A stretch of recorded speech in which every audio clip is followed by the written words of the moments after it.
Right now, it was February 12 in the 31st year of the Yongming Empire. In other words, she had traveled back to 23 years ago. This year she was 13 years old. For the entire night, Li Wei Yang was tortured by the memories of her previous lifetime. She hated that she couldn't cry out loud because the chamber was too small. A tiny noise could be heard by someone else, so she had to hold in the powerful sobs. She was terrified that if she closed her eyes, she would revert back to the crippled person who was abandoned in the cold palace. She was afraid to hear the Li's name, except when she thought of the two people she hated most in this world was living comfortably at the capital. She was angry she couldn't use a sword to slash them a million times over. After crying until the tears have dried up and all the turbulent emotions have been expressed, she gradually calmed down. Li Wei Yang lifted her head and looked through the window at the night sky. Her eyes turned dark and bleak. When she was alive before, she had believed what matters was to do your part right and know where you stand. To put your best efforts into everything and you will naturally receive good karma in the end. But who would have thought that those things were unrealistic and elusive? She had traded her compassion and kindness in return for a terrifying betrayal and heartache. Her father was heartless.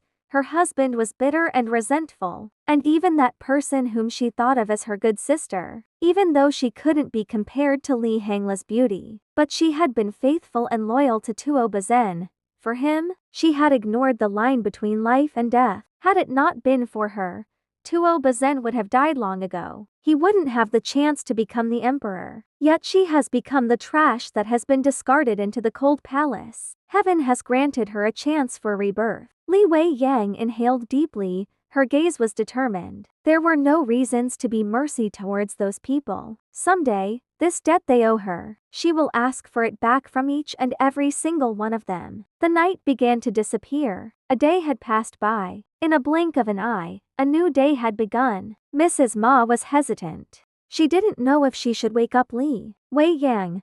The rooster was about to make the morning call. But if Li Wei Yang continued to sleep, she was going to get a scolding from Mrs. Liu. Mrs. Ma contemplated then, reluctantly stepped into the bedchamber, but she soon discovered that it was empty. There was not a single soul. She panicked. Where was Wei Yang? Looking at how clean the room was, she was surprised. In the kitchen, Li Wei Yang paced back and forth. She had finished warming up the soy milk, poured steaming congee into everyone's bowl, carefully prepared the pickled cucumber on a separate plate and finally placed the pot of congee onto the table. Upon seeing Mrs. Ma's stunned expression as she entered the kitchen, Wei Yang smiled. Lion Zg, I have already prepared the meal. Mrs. Ma's maiden name was Lion Z, but Wei Yang had never addressed her name with such affection before. Until now, she had always been scared and nervous, like she was about to burst out crying any time. Of course, Wei Yang knew what the other person was thinking. Before she was 7 years old, there had been maids and servants to help with her daily routine. Then suddenly she was sent off to the countryside to survive on her own. Naturally, it would be hard to endure, especially in the latter half of the year when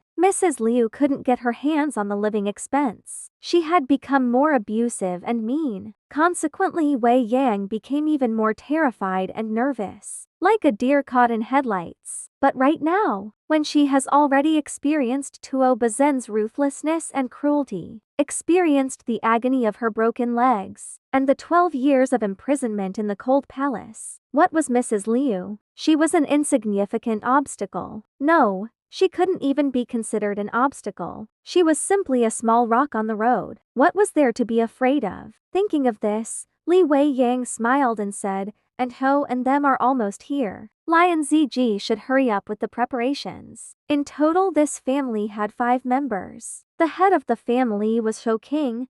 He was the groundskeeper for the Li Di house and was usually not at home. Then there was his wife, Mrs. Liu, his eldest son, Ho Zhang, and his wife, Mrs. Ma, and last but not there was the youngest daughter, Shou Lin Shu. Mrs. Ma stared at Wei Yang in confusion, but Wei Yang merely grinned and stepped outside. At the Ho's shabby house, The large gates slowly opened as a whimsical young girl, about 12 to 13 years old, carefully brought out a wooden tub. The wooden tub was filled with clothes. The girl was dressed in blue, but it had turned black after being repeatedly washed. On the back, there was a section that had been patched up again. Her hair was tied up into 2 small buns. She was dressed in rags, but she appeared serene. She had a delicate, ovular-shaped face. Her skin was especially white. Her eyebrows were long with a pair of phoenix eyes that shone clearly and were filled with spirit. A structured nose and small mouth. Her black hair illuminated her figure, turning the worn-out clothing into a lovely sight. Compared to other girls in the village, she was no doubt prettier. As a result, when she walked out,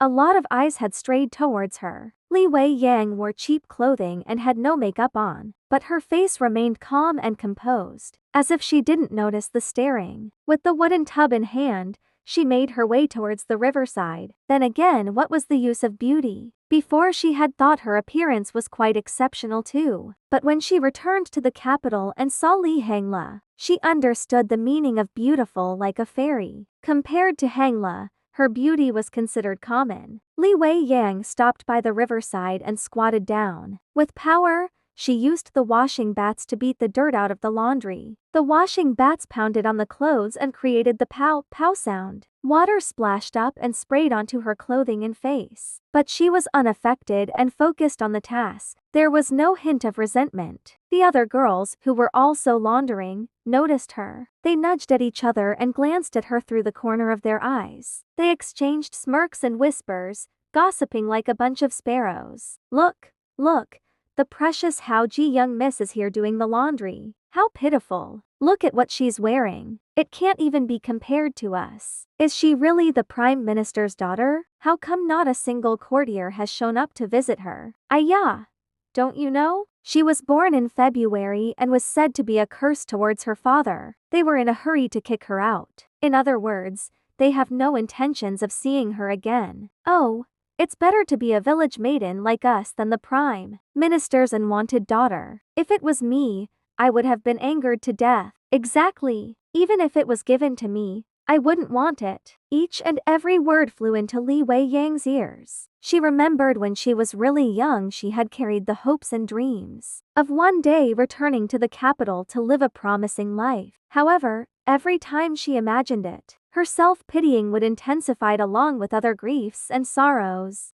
The corner of her lips curved into a smile. Before the rebirth, it was because of these people's words that had made her shed thousands of tears. But at this moment, she stood up and walked towards the upland instead. This fabric was actually what Mrs. Liu uses as her socks. The long fabric was stinky. Li Wei Yang held onto the long fabric and beat it down with the bat. The dirty and stinky water flew downstream to where the other girls were. They were still busy gossiping, so they hadn't noticed. Once she finished laundering the clothes, Li Wei Yang grabbed the tub and stood up. Everybody looked at her strangely, feeling as if something about her was different. Despite what they said, she continued to maintain a calm and composed appearance, as if an adult was watching a bunch of ignorant children fooling around. When she returned to the Ho's house, the sky was still bright.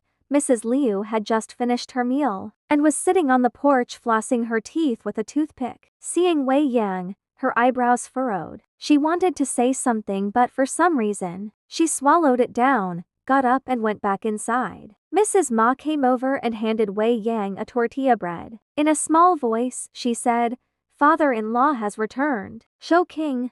Li Wei Yang raised her brows, staring at Mrs. Ma. Mrs. Ma stiffened up. Li Wei Yang, this girl was still young, but her eyes, there was something there that didn't match her age. It was mature and stony. No wonder Mrs. Liu hadn't yelled or did some scolding today. In a flash, there was a bright smile on Li Wei Yang's face, like the flowers blooming in spring. She said thanks to Mrs. Ma, lowered her head and ate the tortilla bread. Her throat was dried up to the point. It was hurting, but she was happily devouring it. That's because the golden opportunity to punish Mrs. Liu has finally arrived.